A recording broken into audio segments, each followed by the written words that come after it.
Sveiki grįžtantis, besirenkantis vėl į salę. Tai šiaip Lituanikonas iš tiesų pastaraisiais metais kažkaip pasižymė laiko suvaldymu, viskas pagal grafiką, taip kaip planuojam, pagal programą, kuo irgi reikia pasidžiaugti. Ir aš labai džiaugiuosi, kad mes turime daug įvairių lietuvių autorių, kūrėjų, kurie kalba apie literatūrą, galim papasakot, ką mes darome ar ne čia. Bet lygiai taip pat yra labai nuostabu tai, kad mes prisikviečiame ir puikių autorių iš kitų šalių arba kitomis kalbomis kuriančių. Ir turime tą tokį, ir vietinį, ir tarptautinį kontekstą, ar ne, tai mūsų fantastų bendruomeniai. Todėl labai džiaugiuosi, kad Radvilė Musteikytė kalbins rašytoją Beną Aaronovitch, sorry for the mispronunciation of your family name. So, the floor is yours. Yes, so hi, and I am super delighted to welcome today Ben Aaronovitch, right? Yeah, the best-selling author of Peter Grant series, an author from the UK. And unfortunately, Peter Grant series are not yet translated into Lithuanian. So for those who are not yet familiar with it, the books, they follow young police constable Peter Grant. He works in the Metropolitan Police and finds himself solving crimes of supernatural kind. And he also becomes the apprentice of the last wizard of England. And I am a freshly baked fan, so I will want to talk about the series more, but also about you, Ben. So hi, welcome. Okay, can I ask a question first? Who's actually read any of the books in the audience? Hands up, please. Okay, who read them in English? Who read them in a language other than English? What language did you read them in? Russian. Okay. So I'm just curious because my agent is here and he's always interested in getting more money. I mean, selling more widely in translation. So yes, okay. I just thought I'd establish who knows what, so I don't spoil it for anyone who's reading it. Yeah, maybe we'll promote it Hope so. You'll get more readers, I'm sure. I have no idea, to be totally honest. We don't have it. No, we don't have any here because, the Ryanair gets upset if you carry too much stuff on the... Yeah. So I'm really curious, is it your first time in Vilnius? And if yes? Yes, it's my first time in Vilnius and it's very nice. I went for a walk around the old town yesterday. And I particularly like the fact that you have 3 castles. I thought that was quite cool. Lower, higher, because I could imagine, if you were royalty, you wouldn't want to walk up that hill more than once. If you get invaded, I can see its advantages, but I think I'd build a thing at the bottom as well. Personally, I like that. I like that because cathedral's very nice. I like the tower. That's a good tower. I mean, it's a very interesting city with a very interesting history. Yeah, so any potential for urban fantasy novel? I've already plotted out a story. Yes, that was our plan all along, really. I don't know, whether it's a Peter Grant story or whether it's possibly an Abigail story, because it was because of I forgot, the Museum of Modern Art. The new one, and the story behind that, as I understand it, is that a couple was buying up modern art during the Soviet period because nobody would sell it, but couldn't sell it. And then, after 1990, they had this collection, which became the hallmark for this collection. And I thought, what if someone had done that with magical artifacts? But also, right, all the way back through the German occupation and the Imperial Russian occupation. And now they've discovered this vault of artifacts and they have no idea what to do with them, and so they call in some help. And I thought it could be fun to have Abigail and Post Martin and Winstanley, who are my kind of academic characters, would come over and hilarity would ensue, as they say. We're looking forward to it. See, and I literally wrote that in about 5 minutes while walking around the old town. And some wonderful cake. Had some very wonderful cake, very nice cake. Where did you eat the cake? We had it at the Pompadour. I had a Pompadour cake at the in the Jewish quarter, and there's a very famous cake shop apparently. Yeah, I know. That we were taking. Ella took us. She said, "Well, let's come here and have this cake." Yeah, lovely. Nice. Good to hear. Good to hear. I love all the cakes. Yeah, well, I mean, I'm going to have to come back because I figure I needed 2 weeks to just work my way down the cake stand like that. Because you couldn't eat more than like 1 or 2 a day. You'd have a diabetic coma after. So so I thought a week I can get my way down there. They also have very good hot chocolate. So yes, yeah. I figured that would go well with the cakes. So welcome back. Thank you. Welcome back. But let's talk maybe about Peter Grant a little bit. So how did the whole thing start? Where did it start? Did you have like a story you wanted to tell? Or was it characters that you wanted to flesh out? Or was it London? What was the starting point? Well, the starting point was desperation. I was broke. I had been a scriptwriter, and that kind of career kind of went. So I was working in a bookshop, and I noticed that quite a lot of novelists, I was shelving people who I hadn't seen before, which meant they had been commissioned. In the year that I'd been in the bookshop, they had all been commissioned and had books out. And I thought, wow, it must be really easy to get a book sold, because there's nothing like ignorance to help you on your way in a career. And I thought, well, I'll write a novel. And what kind of novel? And I had a couple of TV ideas from way back in the old days, and I just kind of like mashed them all together with a big hammer. And then one day, I needed a character, and I wrote sort of what is essentially the first couple of pages. And the voice was so perfect. I mean, and I read that voice, and I thought, this will sell. If I can only get a whole novel, right? I know this will sell. Because the thing about having experience in the industry is you have an idea of what will and will not sell, what's hot and what's not. And I thought, this voice is really compelling. I'd read this guy, and I'm writing him. So I had to come up with a why. Why was he standing there? Why was the ghost talking to him? Why was the guy's head knocked off? What was the story behind that? And then I was in Covent Garden, and I looked up, and I saw the plaque that said, this is the first place that Punch and Judy had ever been performed in London. And then I was just rolling on from that. So you do a lot of research, like there's a lot of London in your books, and the city has a lot of texture, so... Well, I mean, I'm lucky in that I am a Londoner, so I knew a lot of it already. But you just told that you just got this idea to write a book, but there's something missing because it was 10 years ago, you just decided to write a book, and it became a best-selling novel. So what's your secret? Well, nobody expected it to be a bestseller. Right, we were very clear. I was going to be a science fiction writer. I was going to be what's known as a mid-list writer. I wasn't going to give up the day job. I was going to keep it. It was just going to stop me from going bankrupt. And, I would knock out these books, and everyone would be happy. And the kind of people that read the Dresden Files, and that was the kind of audience we were aiming at. That was the kind of audience we expected to get. And, I expected to sell my book mainly to people like me. That was who I was expected to sell the book to.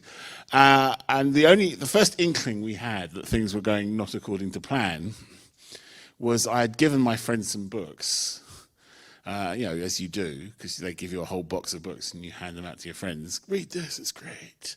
And I said, are you enjoying the book? And he said, I don't know. My mother stole the book and she won't give it back. And I was like, your mother? She's not my audience. Tell her to give the book back. And that's when we realized that it was actually selling outside of who we thought it was selling to. And then it just vumped off. I did a radio interview, and I walked in, and I was something like 3,500 on Amazon, great. And I walked in, and I came out of the interview, and I was 67. It was a very good interview. And it just, I don't know, it just caught the imagination. I don't know why, we don't know who, we just know that a lot of people bought it. And then, you know, we all went, money, and that was great. So, quick, write another one, they said. So I actually wanted to ask about the reader because the audience you initially aimed for wasn't the audience that read you. You don't aim for an audience. It's always a mistake to try and aim for an audience. You can only write the book you want to write and then hope that somebody else wants to read it. That is, because as a writer, all other things all just cause madness and despair. Because nobody knows why people buy books. Right? Nobody knows what makes one book successful. You can come up with all sorts of theories, but you notice these theories always happen after the fact. I mean, did anyone see 50 Shades of Grey coming, right? No. Nobody saw that coming. If you'd said like 10 years, 5 months before it came out, bondage is going to be big this year, right? The publishers would have gone, no, right? And, if I'd gone in and go, bondage is going to be big, I've got this bondage idea that I want to sell to you. They go, no, bondage, nobody wants a book about BDSM, come on, right? And then 5 minutes later, they would have called you up and gone, hello, can we have your BDSM book? Because everyone jumps on the bandwagon after it started, you see. So you don't know what's going to be popular. You can only write the book that you want to write and then hope that other people want to read it. That's all you can do. Everything else will just cause you pain. But I mean, nowadays, 10 books later, don't you think about your reader at all? No, not really, because they all tell me contradictory things. So one set of people going, we want more Nightingale, we want more. I gave it to the same friend, by the way. I gave the latest book to the same friend, and his argument was, it's not enough Toby, which is the dog, I might add. There's a dog who's only in there because I'm not cruel to dogs, so I didn't kill him. And so he stayed in the books. And I get people go, it's not enough Toby. We want more dog. Okay. He's not a very good conversationalist. Will Toby get a separate book? No. He's lucky he's not dead. He's a terrier. They only live for 15 years. London, then. If not Toby, then London. Some cities seem to be more popular for urban fantasy, and London is particularly well, popular. I mean, it's 2,000 years old, and it's layer on layer and layer and layer of history and drama and stuff. So it's not really that surprising, but also it's the capital, so I think a lot of people from outside London come and write stuff set in London. A lot of Americans like London because it's the only capital they recognize after Washington. And, maybe Moscow, possibly. These days, yes. I think they know where Kiev is now. But that's a bad joke. But so they know in London. So a lot of people. But I'm writing in London because I'm from London, and it would be stupid of me to write somewhere else, wouldn't it? I mean, go somewhere else, have to do all the research. No, I can just go out my door. Oh, I'll have it over there. Thanks, that'll do. But I thought when reading the book, I thought that your ideal reader is probably a Londoner as well, a person that can walk around the city, see and explore the objects you're writing about. Like I said, I have no idea. They have no idea. They've done research. They do research every so often because the publishers hate not having any idea who's buying the book. So they do marketing research. And so they gave me a PowerPoint presentation. I don't know if you have had to sit through a PowerPoint presentation. They're always a laugh. And so a slide came up and says, who reads books by Ben Aaronovitch? And I thought, yes, who reads my books? And they said, it is both men and women. And it turned out, I won't bore you with the rest of the slides, but it basically came, they have marketers have these categories, like over 25 dog walkers, mothers of, and they basically broke up. I found that was kind of evenly spread across the entire bloody population, which they hate because it means they can't market it to anyone. It's not marketed at teens. There was a slight, statistically not very significant increase in both teens and pregnant women. Hopefully, not the same group. I was just sat there thinking, oh, good, I'm the writer for pregnant teens. That's a great thing to know. So you say who's the market there, and whether they live in London or not, the pregnant teens like my books. There you go. I go abroad. I mean, I have the audiences that I think I have. For example, I have the people I call the gruesome grannies. And they're these kind of women of a certain age who like horrible murders, and they read Mark Billingham and all these serial killer books and everything. They love, oh, lovely murder, yes. And so every book I make sure someone is horribly killed, just to keep them happy. So I do kind of cater a little bit. I do go, oh, no one's been horribly killed in this book. I better kill someone horribly. Otherwise they'll go, oh, I didn't like that book. Nobody was horribly killed in it. So.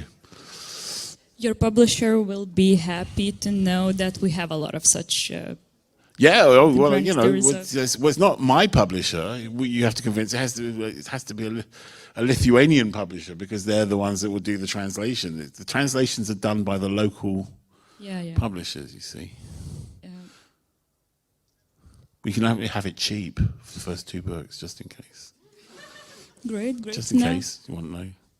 He's winced. My agent just winced when I said that. Back to London.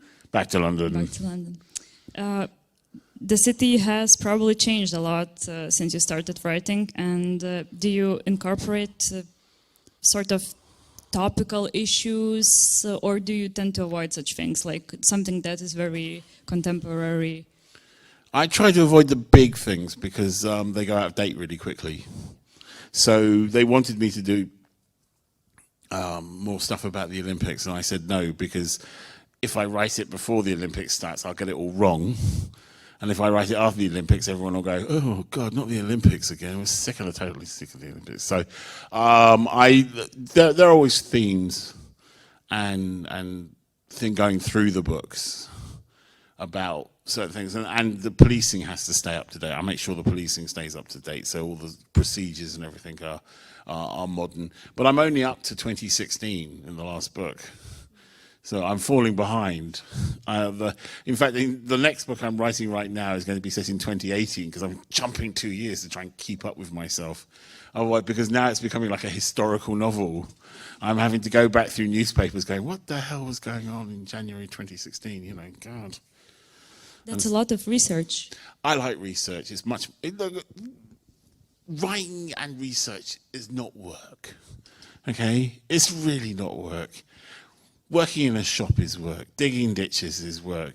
Doing anything where anyone tells you what to do, that's work. What I do is fun, and I get paid for it. Okay? Every morning I wake up and go, suckers! Wow, I always thought, I have only written thesis and uni papers, That's so I hard always work. thought, that it's such tedious work. I hate sitting down to the computer, and I always procrastinate. And now you tell me that writing is fun. Oh, no, it's difficult. I'm not saying it's easy. It's just not work. It's like, the best way of describing writing a novel is like running a marathon, which I've never done, by the way. But I've seen people do it, okay? I've got friends who run marathons, so I know what their thought processes are. And you start a marathon, I'm going to run a marathon, you train for it, and you start off, and I bet you go about 6 or 7 kilometers, and then you start going, fuck me, why did I do this? Right, and then you get, I've got the second, so this is easy, I'm boiled up in the moment, and then you get back to the middle, and you go, oh my God, there's a whole more, another 20 kilometers to go, oh, I was so stupid, but you keep going, right, because you have decided to run a marathon. A bloody marathon is what you're going to run, right? And then you see them and they get to the end and they get their little drink of water and they go through the tape and they get their time and they fall over on one of those mats, right? And then you see the thought in their head, right? And the thought in their head is, I'm never going to do that again. And then like 5 or 6 seconds later, they get up and they start walking towards their friends who are waiting for them, and they're thinking, if I start training now, I can be ready for Paris in June. Right? And writing a novel is like that. You're halfway through going, why am I doing this? It's so, and then you get to the end and go, I'm never doing that again for about 3 minutes. And then you think, wow, that was fun. Let's do that again. I don't know why your brain does that, but every writer I know, that's the process. And it is hard work. And you do sit there banging your head on the keyboard every so often going, donk, donk. Do you do that every day, like bang your head? No, I've stopped banging my head because it's expensive, keyboards. I actually trained on a typewriter, you know. I go through about a keyboard a year because I go bum, bum, bum, bum, like that one. Yeah, sometimes it's hard. You've just got to learn to kind of be disciplined and write something, even if it's like 5 or 6 words. So are you a disciplined writer? I'm terribly undisciplined. No, what I do is there's 2 ways of dealing with this problem. You can be very disciplined. You can sit down at 9 o'clock and go, I will now write 250 words. Right? Or you can do what I do, which is you sit down at about 4 o'clock in the morning and you go, I will now write until I get bored. Ooh, shiny. And then you get distracted and then you go off and do something, or you do your emails, watch television. It's terrible at the moment. It's like, ooh, look, Rings of Power. Ooh, look. Marvel show. Oh, look. It's like, The internet and media is not helping. No, it does not help. I recommend, if you've got I've got quite a lot of self-control because I can not be on the internet for a while. I can like, turn it off. But if you don't, there is a really good thing which is built specifically for writers, where it shuts down all your internet connections, right, for a period of time, and it won't let them back up for like 2 hours. So you actually get some work done. But I don't need that because, I'm slow anyway, so it doesn't make any difference. Are you one of those writers that plan beforehand, before sitting to the desk, what will happen, the whole story, plot it out? No. No. No. In fact, I'm not one of those people that starts with like page 1.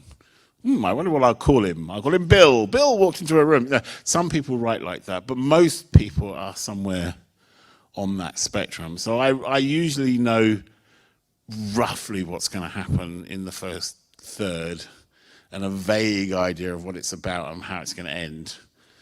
Sometimes.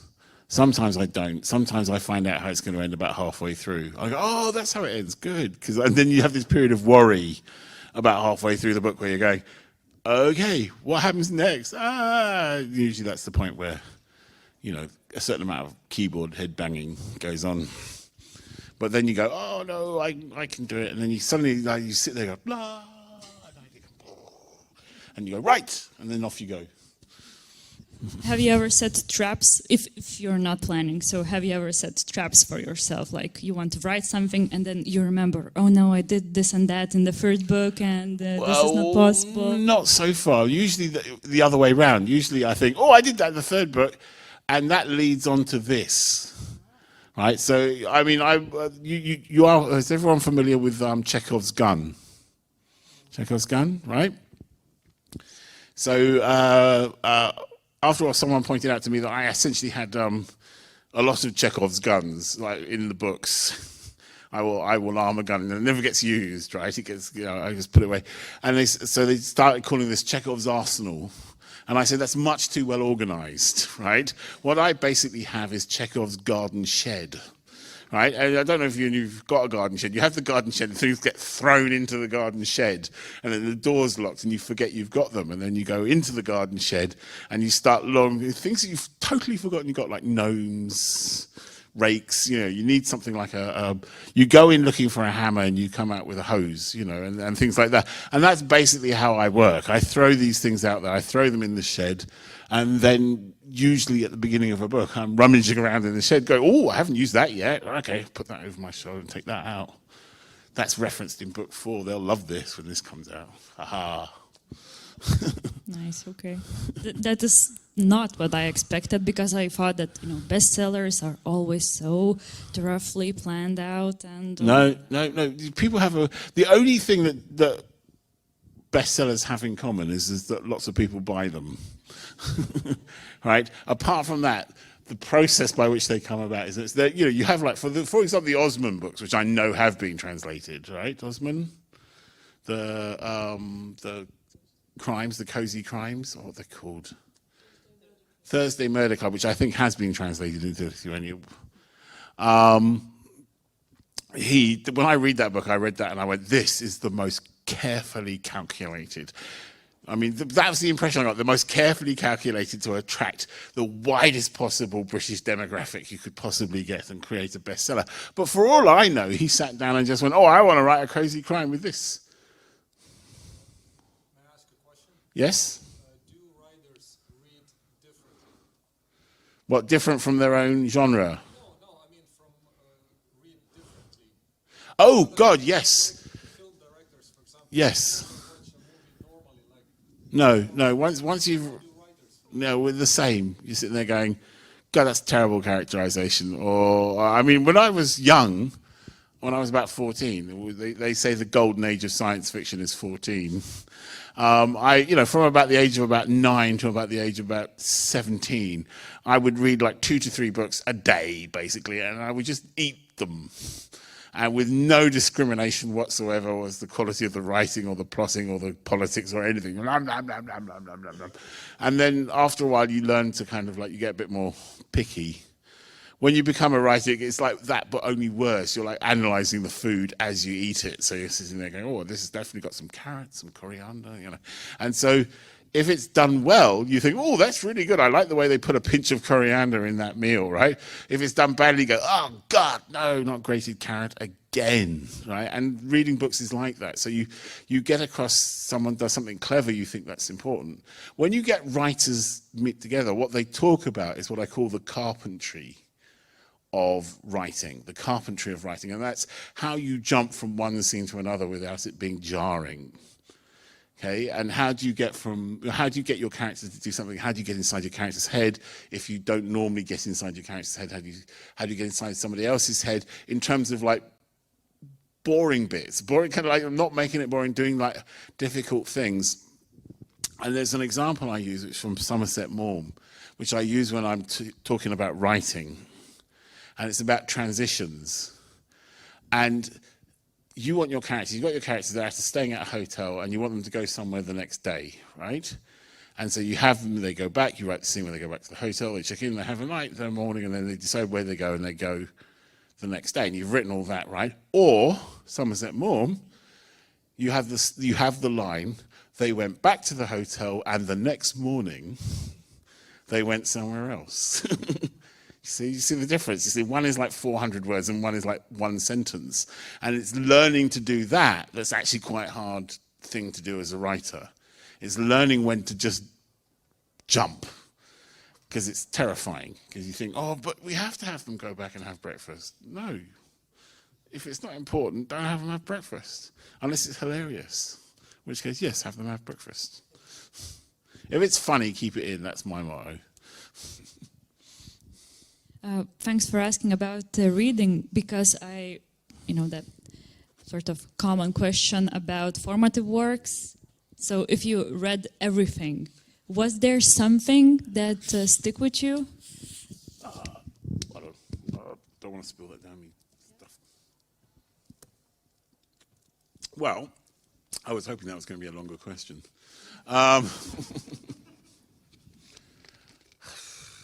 I'm a child of my time.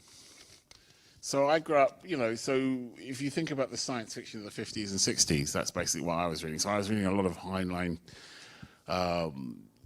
people like that, Bradbury, a lot of Americans, Clark, a lot of English. A surprisingly large number of women like C.L. Moore, and then C.J. Cherry later, and people like that. Bujold I'm very fond of. I like Bujold a lot. But basically, no, I was basically reading really indiscriminately, and it's very hard to say what was the formative work. I'd say, if you want to talk about actual style, William Gibson was he was the first time I picked something up and I went, oh, fuck me, because the writing was just so beautiful. The descriptions of cyberspace, and if you read Burning Chrome for the first time, you go, so you guys are young, so you go back to 1977, and suddenly someone was going, this is what the future is going to be like. Suddenly it looked like the future, And that was a very strong influence. Like a lot of people, like when you start writing, it's like, you write like William Gibson, as much like William Gibson as you can, or as much like whoever you like. And then after a while, you start to evolve your own writing style. I like jokes far too much to write like William Gibson for more than about 5 pages before someone does farts or something, and it's just. And the creepy murders. Where did those come from? Well, Doctor Who, actually, because Doctor Who murders thousands of people. If you watch a lot of Doctor Who, it's amazing anyone makes it to the end of the episode, really. There have been episodes of Doctor Who where only the Doctor and the companions walk away from whatever situation they walked into. So, yeah, creepy murders is a British thing as well. It's a kind of thing that's kind of baked into your experience. You know, I'm British, so I must like creepy murders. Do you see those a lot in London? Creepy You murders, don't know. faces falling off? Fictional creepy murders, mostly. London's actually quite a safe city.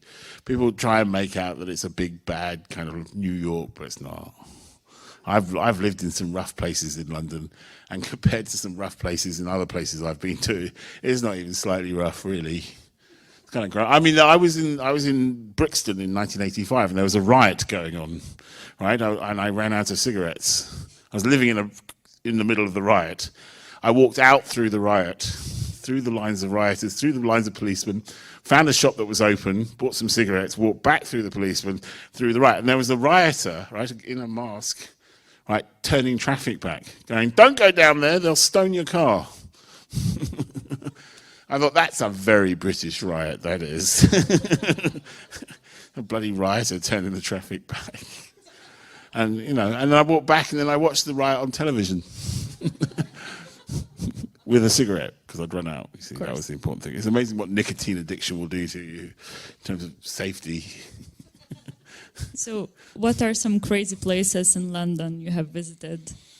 Well, like dangerous places? Brixton, when I was living there. I mean, I was living on an estate whose nickname was the Murder Mile. Oh. I didn't know. I only found out afterwards. I wasn't scared. You're not when it's your neighbourhood. Other people are looking at your neighbourhood. Oh no, millions of people are dying, but you don't know. That's the most dangerous place I ever lived, and it wasn't that dangerous. So there are lots of worse places. Good to know that the terrible murders are fictional. Most of the terrible. Well, murder, generally speaking, is a very boring thing. Non-fictional murders. I mean, most people are done in on the spur of the moment by somebody else who's drunk a lot. That's most murders, or battered to death by their husbands or something. Yeah. These are the murders we get here. Yeah, these are the murders everyone gets everywhere, right? This is most murders are committed by people with poor impulse control, right? Most murderers will only ever kill one person, right? And not because they're caught, but because that was the situation that they were in, and then they did it, and then they have to face the consequences. Most murders are solved fairly quickly because most people have a connection to the people they murder. That's why serial killers are difficult to catch, because there's no connection to the person they're killing, you see. It's an impersonal kind of killing. It's also why burglars are hard to catch, because they're not interested in the people, they're not connected to you, they just want your stuff. Talking about solving murders, so, the research on police work, do you talk with actual policemen or books, or what is your method? A combination of all of them, really. I have acquired some police officers. The first book, I didn't have anyone to talk to, so I basically had to go on resources that were available online, some books, and also occasionally phoning up Scotland Yard and saying things like, "Where does this department live, and who would handle this particular crime?" So you do that enough times, and they start talking to you just to get rid of you. Oh God, not you again. And there were lots of mistakes in the first book, by the way, which I've corrected over the years. Some of which I've corrected, some of which I can't, because they're just baked into the books. There's certain things about like various procedures, but I aimed to get was the spirit, the personality of the police officers correct. And I seem to have, mostly by luck, got that right. Mostly by ignoring everything I've ever seen on television. Really? Yeah, if you want to write cops, ignore everything you've ever seen on television. It's all wrong, right? In terms of the way, very rarely are cops kind of driven alcoholics who want to leave the job but can't, and whose marriages are collapsing. You know, they're actually much more cheerful than that. Because if you're like that, you don't stay in the job long enough to be a detective inspector. You just don't stay in the job long enough. That's why Wallander always makes me laugh. I mean, he comes from this small town. He's the cop of this small town where they have one murder every 5 years. Right? His actual reaction to a murder should be, yes! Something other than like a break-in. Yay, a murder, hooray. That's because they're professionals and they like to exercise their professional skills. It's just a bit unfortunate, that they do this over dead bodies. But for them, it's a challenge. It's also horrible. I mean, a lot of it is defensive because it's a horrible job. And you see the same thing with, ambulance people and medics and people who deal with horrible things. Soldiers and stuff who have to deal with horrors every day. They build up a kind of carapace of this humor. But that's the thing, but they're very rarely kind of grumpy. They're usually quite jolly in a kind of creepy way. So that's what I wrote. I figured that's what they would be like, and that's why I wrote. And so the book had come out for about a couple of months, and I went to do a signing. And woman came up to me and said, my dad worked in the Metropolitan for 30 years, and he says he's worked with every single one of the characters in this book. That's nice. So I thought, thank God for that. That is what makes a best-selling novel, probably. No, I have. No. I've read plenty of best-selling novels where the police research is terrible. Okay. I'm just trying to extract all of your secrets. There is no secret to a best-selling novel, except you must write the novel that you want to write and then hope for the best. That's the only secret there is, unless you're Osborne, in which case you can manufacture it. But he's had 40 years of writing experience, that guy. This isn't, it might be his first novel, but Osman has had about 30 years of writing and television experience and stuff. So he's not actually a brand new person coming into the business. So he knows what he's doing.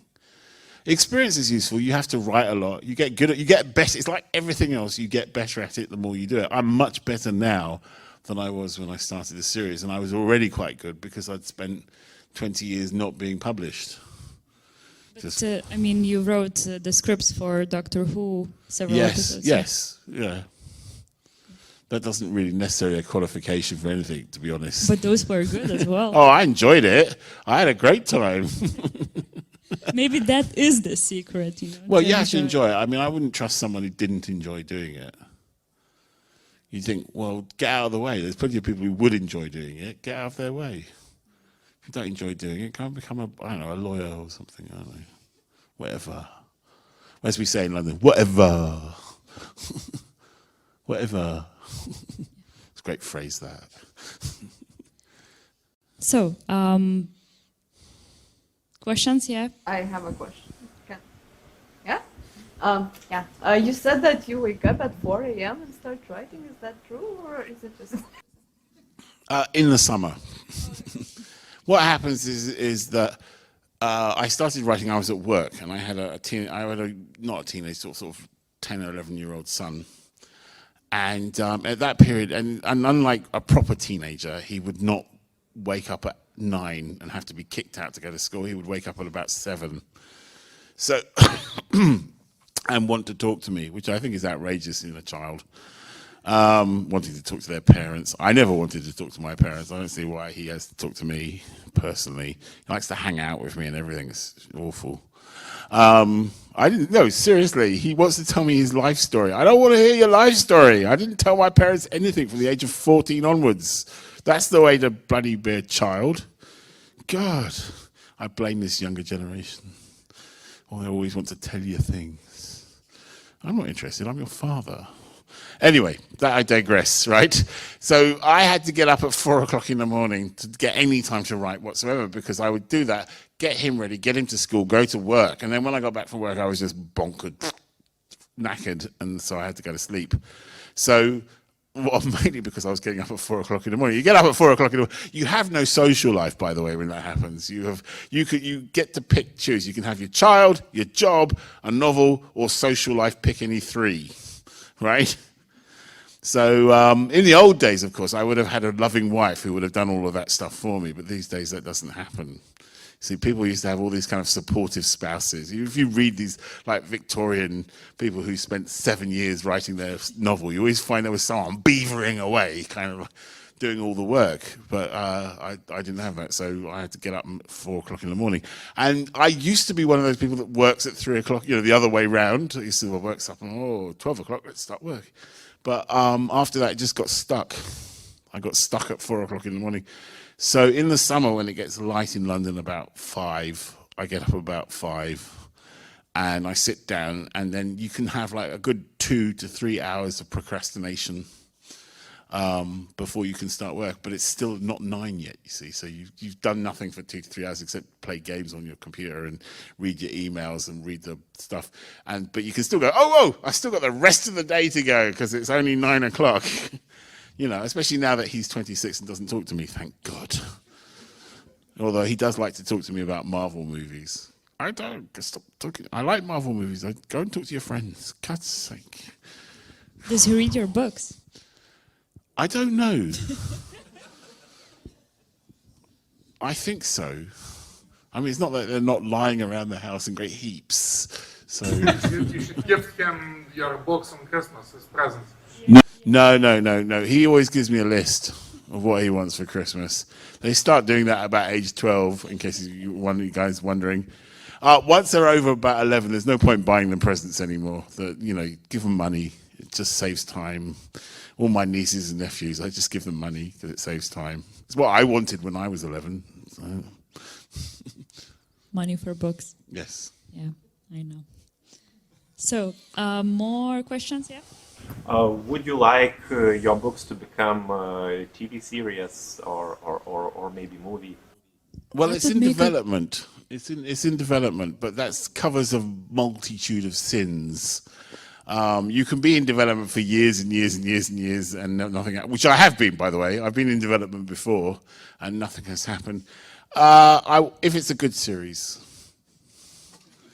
I have two options, right? I've basically set out that either it's a good series that I have a lot of control over, or they give me £2 million in advance and I just go away and they can do what they like with it. The advantage, I said that because basically only Steven Spielberg could afford to give me £2 million in advance. In which case, fine, Steven Spielberg. And I could then blame him if it was terrible. But unfortunately, that never happened. So we're developing this series, and I have a high degree of control, but whether it ever gets made, I do not know. It's a very expensive series. Just filming in central London is very expensive, let alone blowing bits of it up. So, it's when you watch films and they're set in central London, that's a lot of money. It costs, it's very sensible what they're doing. I've noticed in Vilnius they have a special unit that sponsors filmmaking in Vilnius. It's very good because money just pours out of television and film productions. And the great thing about it is it's something that goes at all levels of society because you need everyone from carpenters to drivers to focus pullers. And as much of that as possible gets sourced inside the country that you're doing it, because then you can pay them less, right? But they don't mind because they're getting paid, right? The trouble with London is everybody is bloody filming in London at the moment, like everyone from Marvel to fuck knows who's playing. And you sit there and they're having trouble finding film crews, so it just makes it even more expensive. It's good for my son because he wants to work in film, so he's off. He's more likely to get a job just because they're very low standards at the moment for people working in television. I love him, by the way. I don't really hate him that much. Additional question. What do you think about your books becoming a video game series? Or I've had an approach from a couple of indies, but the trouble is, what would it be like? Detective games very rarely work very well, and they certainly don't have any replay value once you've solved them. I don't really want it to be like BioShock, where Peter Grant is running around with a gun in one hand and the spells coming out the other, massing up millions and millions of deaths. So I don't think that's really appropriate for this. So I'm not entirely sure how you would do it. So I can't really see a video game, but there is a role-playing game is going to be out this year. So which I worked with Chaosium. And so you can recycle your Call of Cthulhu scenarios if you've got them. Just file the serial numbers off them and just make them role-playing game. So I think that works much better because it's you can do a much more investigative kind of story with less death. Although you have to have one horrible murder per story, or the gruesome grannies get upset. But for the TV series, I think there is a lot of potential. If it's a good TV series, then it's going to be a great one. So I think we're looking forward to that. And any more questions? Do you write by hand? No, fuck that. I actually found it more comfortable than sitting in front of a screen and a keyboard. Just less distractions, but also it's more like personal, and you can. No, because I write it's too slow, and my handwriting is incredibly cramped, and I have arthritis. No, thanks. No, I like keyboard. I've been writing on a typewriter since there were typewriters, before there were word processors, and it's much faster for the brain to screen. If I do it by hand, by the time I get to the sentence, I forgot what the next sentence was going to be. Also, it's all in capitals because otherwise I can't read it. See, if you can write by hand, lots of people write by hand. I mean, in an effort to make his books shorter, what's his name? The Baroque cycle guy.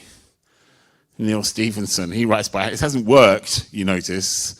He did it as deliberately to try and keep his word count down, and it didn't work. So he just writes a lot by hand now. And also, generally speaking, you then have to pay someone to type it, which is a pain, right? Unless you're going to my attitude is if I'm going to type it more than once, I'm not going to write it down and then type it myself. So therefore, I might as well just type it the first time. But if it works for you, that's what you should do. You should find what works for you and then do that. Don't let anyone tell you how to do something. They can make suggestions and you can try it, but if it doesn't work for you, do the thing that works for you. If working at 4 o'clock in the morning works for you, do that. If working like half an hour periods between drinking beer, if that works, do that. Whatever you do, you have to do what works for you. You have to write the novel you want to write the way you want to write it. And then worry about everything else when it's time to hand it in. Then when someone comes back to you and goes, I like it, but it's too long, then you worry about length. Right? Young writers start from short stories, or was your book the first one, the novel, or? No, I'd written 5 books before this one, but you've never heard of them, and I'm not going to tell you what they are.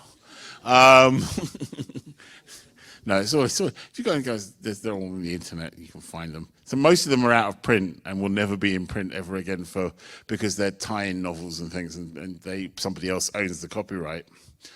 That was good. That was a kind of practice thing for me. By the time I started writing Rivers of London, I had my own voice because I'd written so many books. You kind of the kind of copying voice kind of wears off after a while, just out of sheer number of words you write. A novel is 96,000 words. My novels are 96,000 words long. You write 96,000 words 3 or 4 times, you kind of, in the end, default back to your voice. Pardon me.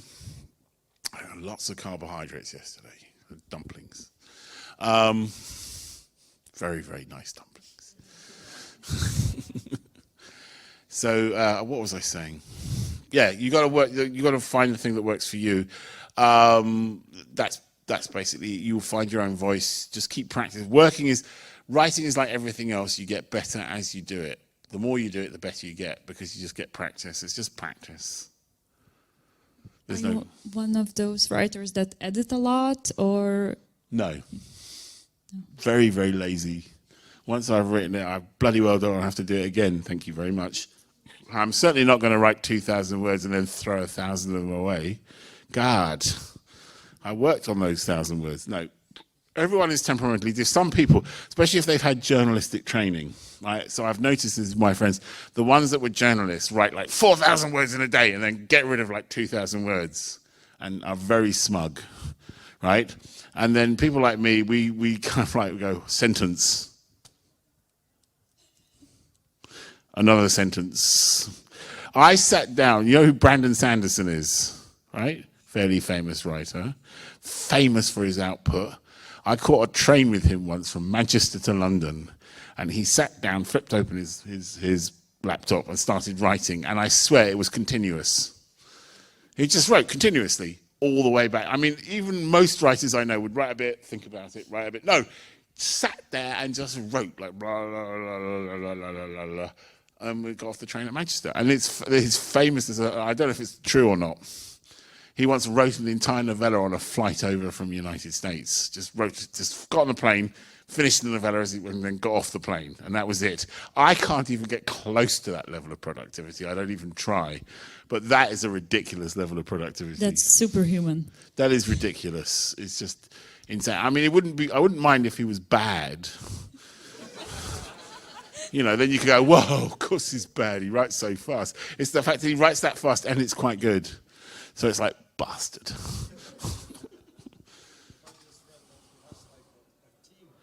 Yeah. He has a support team, but so do I, you know. But I've seen him write. That's not a support team. That's a man sitting at a word processor going dun, dun, dun, dun, dun, dun, dun, dun, for 2.5 hours continuously with no breaks. That's just terrifying. That's just, you know. No, I'm sorry. I mean, he once apparently turned up with a pair of novellas that no one knew he was writing. He just said to his publisher, "Oh, I've got a pair of novellas that I've written. Do you want to publish them?"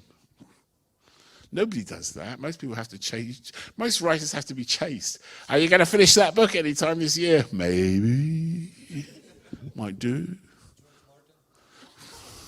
Well, his books are much thicker. You can use his books to build buildings. It's like later J.K. Rowling. I just sat there. I remember picking up Goblet of Fire and thinking, you could use this to build a house. You could just like put them on bricks. Another question? Yeah. Okay. You touched upon a subject of fun in writing. Fun. Yes. Fun. So it's a question from reader's perspective. Like we open a new book, there's always like what's going to happen, and but what's it for the writer? You know how it's going to end, and so where is the fun? Yeah, what makes it fun? That's a really good question. I'm not really sure I can answer that question. It's the moment of creativity. It's the bit when you go, that's what happens in your head, and then you write it down. It's when you've written into a situation, you go, he walks into the room, and then he sees, and you think of something. You think of, and then also if you think of like a good phrase for something, or you've been sitting there going like, how do I get from point A to point B in this story? And you suddenly go, I just put and in the middle. You know, and all of those things are fun. All of those things are fun. When you come up with a good joke, it's fun. When you come up with a good line, when Peter Grant comes up with a good line about something, or I come up with a good description of something, that's fun. When I come up with some really stupid thing that the character does that's hilariously in character for that character, and they do it, and you think, that's fun. All of these things are fun. All of this entire process is fun. The creation, the act of creation is always fun, right? Sometimes it's hard work. Sometimes it's kind of like marathon running fun, and sometimes it's eating chocolate fun. But it's always fun. It's the various types of fun, you know, and you get various levels of satisfaction. And there is also the deep level satisfaction of craft, where you have made something, and you have finished that something, and that something is ready and done. Then, like making a table, a beautiful table, and you look at it and you go, aha, beautiful table, I made that. Right? It is the same thing with writing. You finish the book and you go, aha, thank God it's over. No, you think, great, I finished a book, and then people like it, and people buy it and give you money, which is the best bit, really, to be totally honest, especially if you've been broke for a while. And it is that satisfaction. It's the satisfaction of knowing also you bring fun to other people. When other people say, I really enjoyed that. A guy came up to me at a thing and said, I was under fire in Kandahar, and your book got me through the shelling. I thought, what do you say to that? You know, good. Glad you were being bombarded in Kandahar. You know, but I'm glad the book helped. You know, and that's satisfaction. That gives you, all of these things are fun. All of these things are satisfactions. You know, and if they're not, you probably shouldn't write. Well, you could, but as long as you're a masochist, I suppose. Might be quite fun, in which case you probably find it fun anyway. So, How much yourself do you put into? I try and put as little of myself into my books as possible, but it's impossible not to put yourself into your books because it's coming out of your head. But the characters, I've written enough books. You see, you always have yourself in your first book, right? But fortunately, no one will ever see that. Right? That was 35 years ago, and it was written by hand, I might add, or manual typewriter, okay? And no one will ever see that because I don't know where I put them, right? And that was like 5 flats and houses ago, so they've gone, right? They're in landfill. So all of that process of not putting yourself in a book, not having the character be you with like the serial numbers fouled off or in some way. So I got to the point where I can now write about other people, but they're always informed by myself because I am the writer. I am basically God of that world, and so therefore it is my act of creation, and so therefore I am in control, and so therefore it's going to be influenced whether I want it to be or not, because just subconsciously it will be influenced in that thing. There was somebody at the back who wanted to ask a question. PowerPoint presentation that you mentioned, Yeah. that there was an equal distribution of people who like the works. Yeah. And I was kind of wondering about... Bought them. We don't know if they liked them, but they bought them. As science fiction creators, you sometimes are scared that you're only going to be liked by a very niche amount of people, especially like in a country like Lithuania, where there's not a huge movement of science fiction. So do you think there's any kind of element that allows a creation to like escape just the fans of the genre? We don't know. Like I said, when his mother said, you know, my mother got it and she won't give it back, I was like, why is your mother reading it? You know, it was like, I've got theories, but they're just theories. Well, my theory was that there was a lot of people who grew up reading Harry Potter and wanted some magic in their life, basically, and they weren't necessarily, because Harry Potter was read by a lot of people who weren't necessarily science fiction readers. And I think because they'd grown up with Harry Potter, because Harry Potter had become part of the culture, everyone was perfectly fine with a cop doing magic because it kind of, why not? Right? Which is before Harry Potter, the urban fantasy as a genre, which is what Rivers of London is, urban fantasy was a niche, very niche. I mean, it was a niche of a niche genre of a niche genre. So, but after Harry Potter, it's no longer a niche genre because Harry Potter is urban fantasy, and so therefore, but I don't know if that's true. That's all. It's a guess. But I don't know. I don't know why people buy them. I used to worry about it, and now I don't, because there's nothing I can do about it. So I just kind of get on with it. Yeah, it's a problem when you have a small domestic market. The larger your domestic market, the more kind of niche you can be. So, you're going to have trouble writing science fiction in Lithuanian because there's only 2.8 million of you, all right, which is the population of Birmingham. Okay. That's what I'm asking. Sometimes, on our social media, we can check like who follows you or who likes your work. Well, I mean, it's just like a very, very niche audience. I'm kind of wondering, is there a way to reach? I don't know. I wish I had. I mean, I would bottle it and sell it for high markup. But unfortunately, no, I don't know how to reach a wider market. Like I said, you just write the book you want to write and then hope that somebody else likes it. That's all you can do in the end. Also, it's not your job. All those bloody high-paid publishers and people, that's their job to worry about that shit. You should be worrying about the writing shit. They can worry about it. I have a very strict demarcation. They don't tell me how to write, and I don't tell them how to market. So that's it. We have to finish now, Ooh, but shit. Ben will be Back. back at 4 o'clock. No, 5 o'clock in a panel with our other guests. So we'll talk more about urban fantasy, and you can And give your Birmingham. questions. Thank you, and thank you for everybody that Thank you very much. participated. Thank you.